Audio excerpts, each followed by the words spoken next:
સિંહ રાશિ માટે વર્ષ 2025 કરિયરમાં પ્રગતિ, આર્થિક વિકાસ અને પારિવારિક જીવનમાં સમૃદ્ધિ અપાવનારું છે.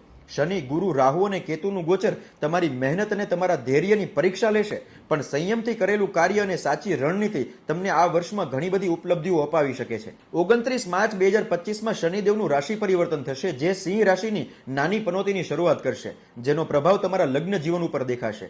ભાગીદારીમાં કાર્ય કરતા હશો તો એમાં પણ દેખાશે. 14 મેના ગુરુનું પરિવર્તન લાભના અને આવકના નવા અવસરો અપાવશે અને આર્થિક સ્થિતિ મજબૂત કરશે. 18 મેનું રાહુ કેતુનું પરિવર્તન અચાનક ધનલાભના યોગ પણ કરાવશે, સાથે દાંપત્ય જીવનમાં મતભેદ અને કલેશ પણ કરાવશે, એટલે વાણી ઉપર નિયંત્રણ રાખવું જરૂરી છે. ઓક્ટોબરમાં ફરી પાછું દેવગુરુ બૃહસ્પતિનું પરિવર્તન વિદેશ યાત્રાથી લાભ અને યાત્રાનો આનંદ તો કરાવશે જ, પણ સાથે જ તમારા ખર્ચા પણ વધારશે. વ્યવસાય અને નોકરીમાં માનસિક અશાંતિ અને સંઘર્ષની સાથે પ્રગતિ અને લાભ પણ થશે. આર્થિક દ્રષ્ટિએ સિંહ રાશિના જાતકો માટે વર્ષ 2025 ઘણું સારું રહેશે, પણ સાથે જ માનસિક અશાંતિ અને અજ્ઞાત ભય પણ તમારામાં જોવા મળશે.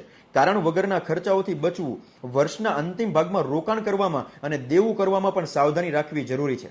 પ્રેમ સંબંધ હોય કે લગ્ન જીવન, સંવાદની કમી સંબંધમાં તણાવ લાવી શકે છે, એટલે વાતચીત જરૂરી છે. ઉપાય માટે સિંહ રાશિના જાતકોને પ્રત્યેક શનિવારે કાળા તલનું દાન, પીપળાના વૃક્ષની પરિક્રમા કરવી, ભગવાન વિષ્ણુ અને હનુમાનજી મહારાજની આરાધના કરવી, ગુરુ મંત્રના જપ કરવા લાભદાયી રહેશે. જય શ્રી કૃષ્ણ.